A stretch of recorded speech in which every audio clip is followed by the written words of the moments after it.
இது ஃபர்ஸ்ட் மலேசியாவின் செய்திகள் உங்களுக்காக.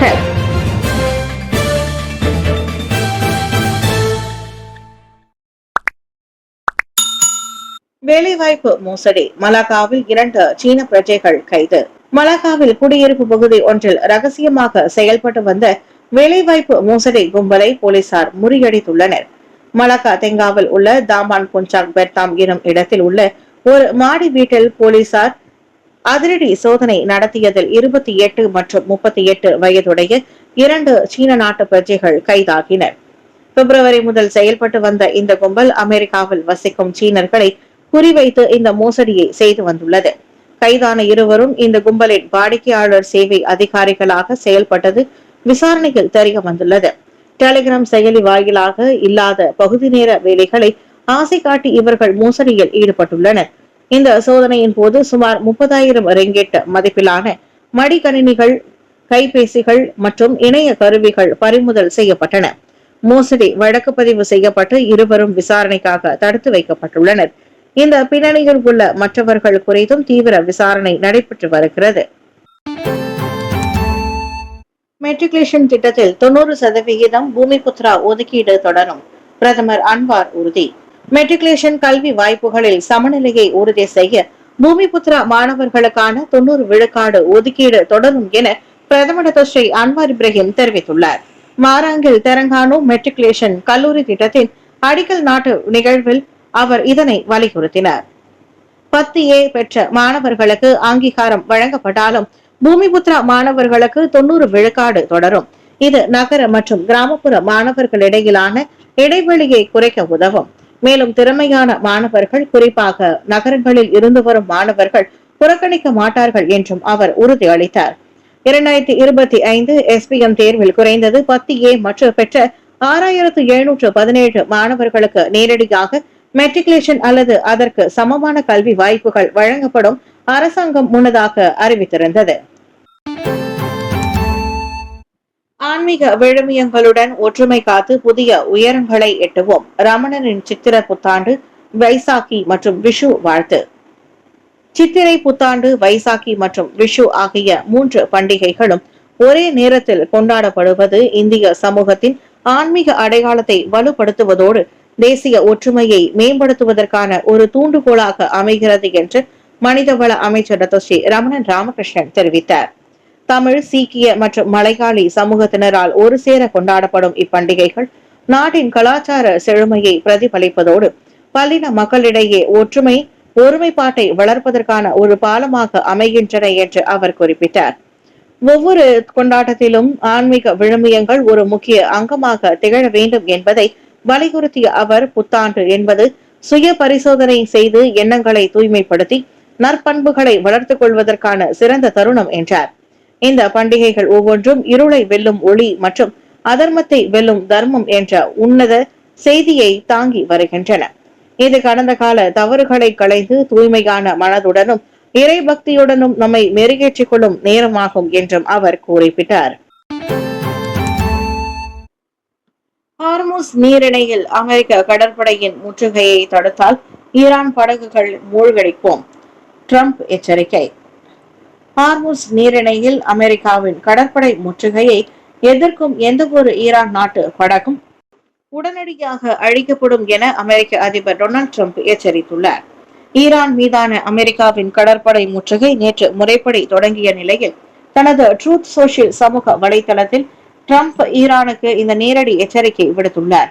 முற்றுகை பகுதிக்கு அருகே வரும் ஈரானிய போர்க்கப்பல்கள் உடனடியாக சுட்டு வீழ்த்தி மூழ்கடிக்கப்படும் என்றார் அவர்.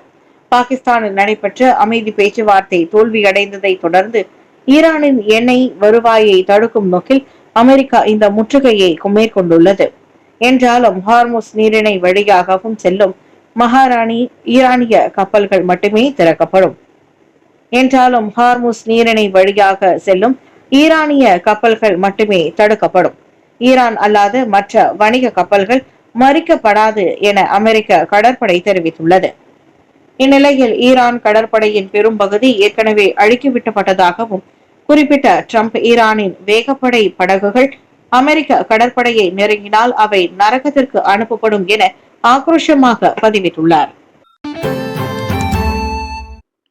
சங்கரான் கொண்டாட்டம்.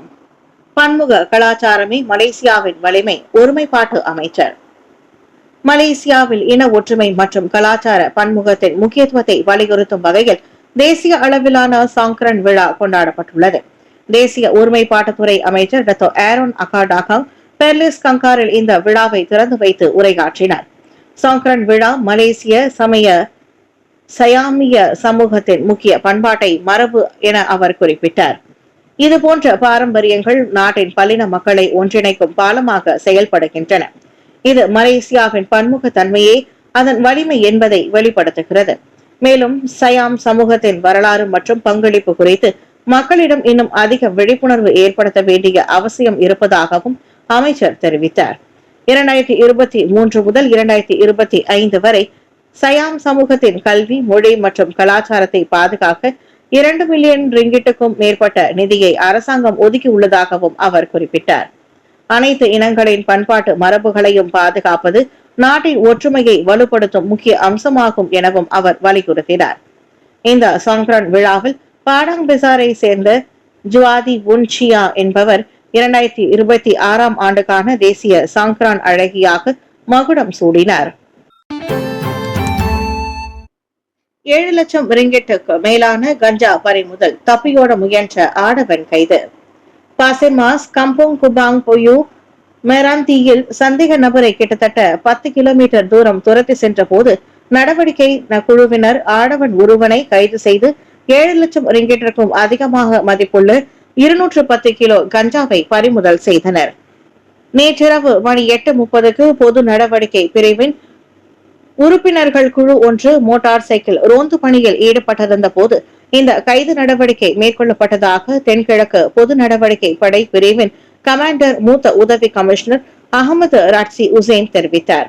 ரோந்து பணியின் போது தனது குழுவினர் சந்தேகத்திற்கு இடமான நிலையில் இருந்த ஒரு புரோட்டான் சாகா காரை கண்டதாகவும் அக்காரை நிறுத்த முயன்ற போது சந்தேக நபர் மிக வேகமாக சென்றதால் அவரை 10 கிலோமீட்டர் தூரம் துரத்திய பிறகு கைது செய்தோம் என அவர் கூறினார்.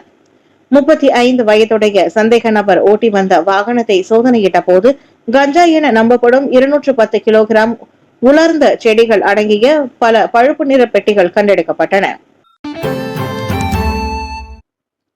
உணவக ஊழியரிடம் சோதனை நடத்துவதாக நடித்து கை தொலைபேசியை எடுத்துக்கொண்டு தப்பியோடிய ஆடவன்.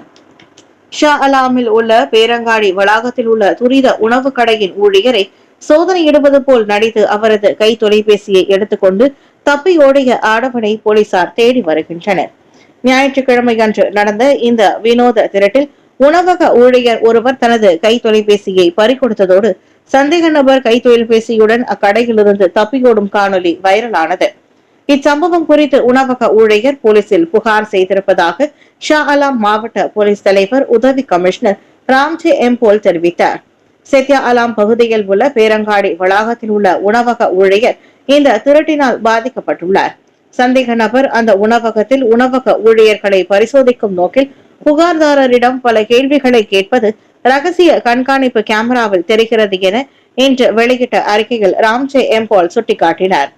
அதே நேரத்தில் உணவக ஊழியர் தொடர்புடைய குறிப்புகளை பார்ப்பதற்காக புகார்தாரரின் கைபேசியை இரவல் வாங்கும் தந்திரத்தையும் சந்தேக நபர் கையாண்டதோடு புகார்தாரர் கை தொலைபேசியை ஒப்படைத்ததும் அந்த சந்தேக நபர் உடனடியாக அதை எடுத்துக்கொண்டு அங்கிருந்து தப்பி ஓடினார். இந்த விவகாரம் தண்டனை சட்டத்தில் 420வது பிரிவின் கீழ் விசாரணை நடத்தப்பட்டு வருகிறது. சித்திரை புத்தாண்டில் வளமான எதிர்காலத்தை நோக்கி கவனம் செலுத்துவோம். கோவிந்த் சிங் வாழ்த்து. மலேசிய சகோதரர்களுக்கும் தமிழ் சமூகத்திற்கும் இனிய சித்திரை புத்தாண்டு வாழ்த்துக்களை தெரிவித்துக் கொள்வதோடு இந்த புத்தாண்டு நமது கடந்த கால சாதனைகளை திரும்பி பார்ப்பதற்கும் பிரகாசமான மற்றும் வளமான எதிர்காலத்தை நோக்கி கவனம் செலுத்துவதற்கும் முக்கிய தருணமாக அமைவதாக இலக்கவியல் அமைச்சரும் ஜாசிகாவின் தேசிய தலைவருமான கோவிந்த் சிங் டியோ தெரிவித்துள்ளார். நாட்டின் பொருளாதார வலிமையையும் தாண்டி சமூக நல்லிணக்கமே நமது மிகப்பெரிய சொத்தாக விளங்குகிறது. தற்போதைய காலகட்டத்தில் நாட்டின் அமைதியை பாதுகாப்பதற்காக வேறுபாடுகளை களைந்து நாம் அனைவரும் ஒன்றுபட்டிருப்பது இன்றியமையாததாகும்.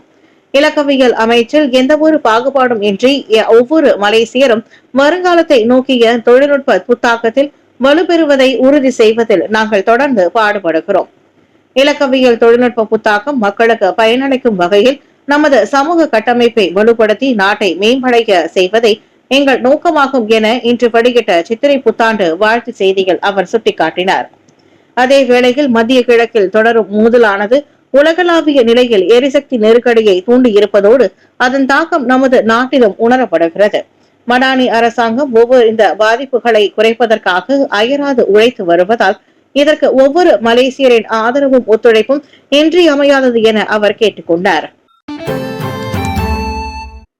ஜனநாயகன் படக்கசிவு 6 பேர் கைது, 300க்கும் மேற்பட்ட இணைய இணைப்புகள் நீக்கம். நடிகர் விஜயன் ஜனநாயகன் திரைப்படம் இணையதளத்தில் கசிந்த விவகாரத்தில் தமிழக இணைய குற்றப்பின் தடுப்பு பிரிவு போலீசார் 6 பேரை கைது செய்துள்ளனர்.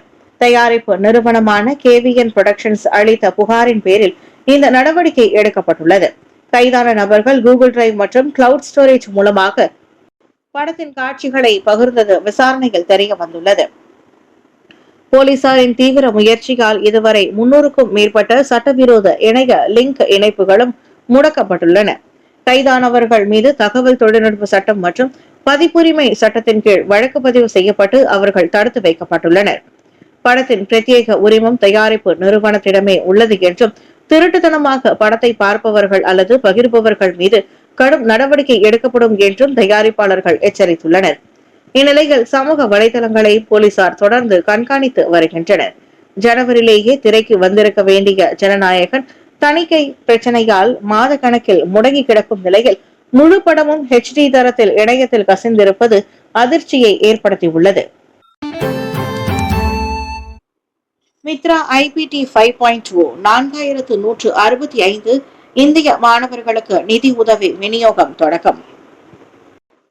மலேசிய இந்திய சமூக உருமாற்று பிரிவான மித்ரா உயர்கல்வி பயிலும் மாணவர்களுக்கான IPT 5.0 நிதி உதவியை விநியோகிக்க தொடங்கியுள்ளது. B40 குடும்பங்களை சேர்ந்த 2025-2026 கல்வி ஆண்டுக்கான முதலாம் ஆண்டு டிப்ளமோ மற்றும் இளங்கலை பட்டப்படிப்பு மாணவர்கள் இத்திட்டத்தின் மூலம் பயனடைகின்றனர். மாணவர்களின் ஆரம்பகால நிதி சுமையை குறைத்து அனைவருக்கும் சமமான கல்வி வாய்ப்புகளை உறுதி செய்வதே இத்திட்டத்தின் முக்கிய நோக்கமாகும்.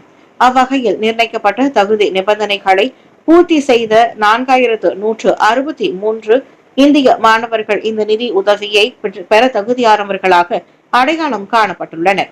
இவர்களுக்கான நிதி விநியோகம் கடந்த ஏப்ரல் 9ஆம் தேதி முதல் கட்டம் கட்டமாக தொடங்கப்பட்டுள்ளதாக மனிதவள அமைச்சர் டாக்டர் ஸ்ரீ ரமணன் ராமகிருஷ்ணன் தெரிவித்தார்.